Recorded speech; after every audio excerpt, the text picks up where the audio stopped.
ပျော်ရွှင်မှုနိုင်ငံတော်ကသတိပန်တန်မြို့တော်ဒီနေ့မှာဆိုရင်တော့ပျော်ရွှင်မှုနိုင်ငံတော်ကသတိပန်တန်မြို့တော်ဆိုတဲ့အကြောင်းတင်ဆက်ပေးသွားပါမယ်။ပရိသတ်များရှင်တိုးတက်လာတဲ့နိုင်ငံတွေကတော့အဆင့်မြင့်မြင့်နေထိုင်နိုင်ဖို့ရည်ရွယ်ပြီး Smart City တွေ Mega City တွေတည်ဆောက်ဖို့ကြိုးစားနေကြပါတယ်။ဒီမြို့တော်ကြီးတွေမှာဆိုရင်အဆင့်မြင့်နည်းပညာအကူအညီတွေနဲ့အရာအားလုံးကိုလွယ်လွယ်ကူကူဂင်တွယ်နိုင်ဖို့ရည်မှန်းထားကြတာပါ။အေဂျင့်နဲ့ဂုံတွင်းပိတ်နိုင်ငံလေးတစ်ခုဖြစ်တဲ့ဘူတန်မှာလည်းကြီးမားတဲ့ရည်မှန်းချက်တွေရှိနေပါတယ်။အဲ့ဒါကတော့မီဂါမြို့တော်ကြီးတစ်ခုတည်ထောင်ဖို့စ조사နေတာပါပဲ။ဘူတန်နိုင်ငံကပျော်ရွှင်မှုကိုနိုင်ငံရဲ့တိုးတက်မှုအညွှန်းကိန်းအဖြစ်သုံးနေတဲ့နိုင်ငံလေးဖြစ်ပါတယ်။ဟိမဝန္တာတောင်တန်းရဲ့အမွေကိုဆက်ခံထားတဲ့နိုင်ငံဖြစ်သလိုပထဝီအနေထားအရတောင်အာရှရဲ့တကားပေါက်တိုင်းပြည်လိုဖြစ်နေတာပါ။ဒါပေမဲ့ဆက်သွယ်ရေးလမ်းကြောင်းကန့်သက်ချက်တွေရှိနေသေးတာကြောင့်ဒီအားသာချက်ကိုကောင်းကောင်းမသုံးနိုင်သေးပါဘူး။ဘူတန်က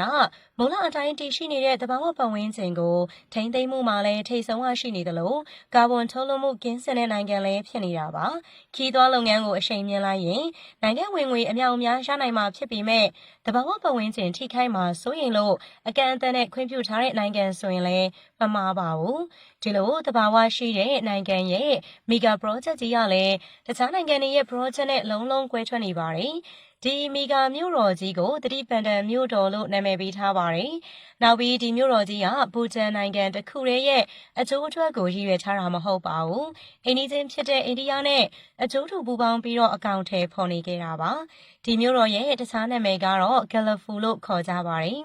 ။ဘူတန်ဘရင်မင်းမြတ်ကိုယ်တိုင်ရဲ့အစီအစဉ်နဲ့ဒီမီဂါမြို့တော်ကြီးတည်ဆောက်နေတာဖြစ်ပါတယ်။မြို့အင်္ဂါရက်ထဲမှာရှိသမျှအရာအလုံးကိုထည့်သွင်းတည်ဆောက်သွားမှာပါ။နောက်ပြီးအနာဂတ်အတွက်အစဉ်သစ်ဖြစ်စေမဲ့အခြေခံအဆောက်အဦတွေအတွက်လည်းပြင်ဆင်ထားပြီးဖြစ်ပါတယ်။အဓိကအနေနဲ့အရာအလုံးကိုတဘာဝနဲ့အနည်းဆက်ဆုံးဖြစ်အောင်ဖန်တီးသွားမှာပါ။ဒီမြို့တော်မှာအခြေချမဲ့သူတွေအတွက်လည်းစီးပွားရေးအခွင့်အလမ်းကောင်းတွေဖော်ဆောင်ပေးဖို့စီစဉ်ထားပါတယ်။တခါတော့ကတော့ဝင်ကြီးချုပ်က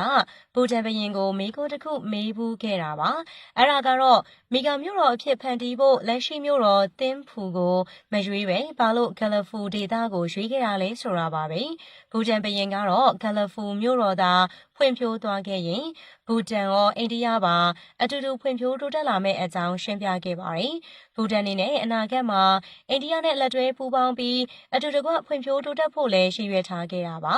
ဂယ်လဖူကိုမီဂါမြို့တော်အဖြစ်ပြောင်းလဲတဲ့နေရာမှာအားသာချက်တွေလည်းအများကြီးရှိပါတယ်နံပါတ်1ကတော့မြေအကျယ်ဝန်းပိုယူနိုင်တာပါဂယ်လဖူမြို့တော်အတွက်ရာထားတဲ့အကျယ်ဝန်းက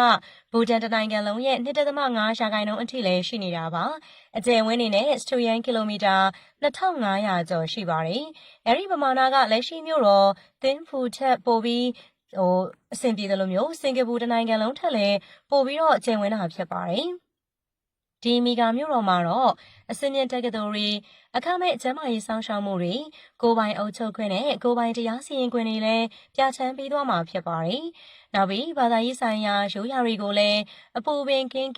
ပွားများခွင့်ရနေမှာပါ။အဓိကအနေနဲ့ကတော့တိုင်းသူပြည်သားတွေအေးအေးဆေးဆေးနေထိုင်ရည်တည်နိုင်ဖို့ရည်ရွယ်ထားတာပါ။ဂယ်လဖူမြစ်ကထွက်တဲ့ရေအားလျက်စစ်တအားကလည်းတစ်မျိုးလုံးကိုလုံလုံလောက်လောက်ပေးနိုင်မှာပါ။ဒီမျိုးလေးမှာနေထိုင်မယ်ဆိုရင်လိုင်းနာရမယ့်အချက်အနည်းငယ်တော့ရှိနေပါသေးတယ်။အဲ့ဒါကတော့သဘာဝပတ်ဝန်းကျင်ကိုမပြတ်စည်းအောင်ထိန်းသိမ်းဆောင်ရှောက်ဖို့နဲ့ဒေါ်ရိုက်ထရိစန်တွေကိုဘေးမဲ့ပေးထားဖို့ပဲဖြစ်ကြောင်းဝေမျှလိုက်ရင်းနဲ့ဗီဒီယိုလေးကိုနှီးကုန်းချုပ်လိုက်ပါတယ်။အဆုံးထိကြည့်ရှုပေးတဲ့အတွက်လည်းအားလုံးကိုကျေးဇူးများတင်ပါတယ်ရှင်။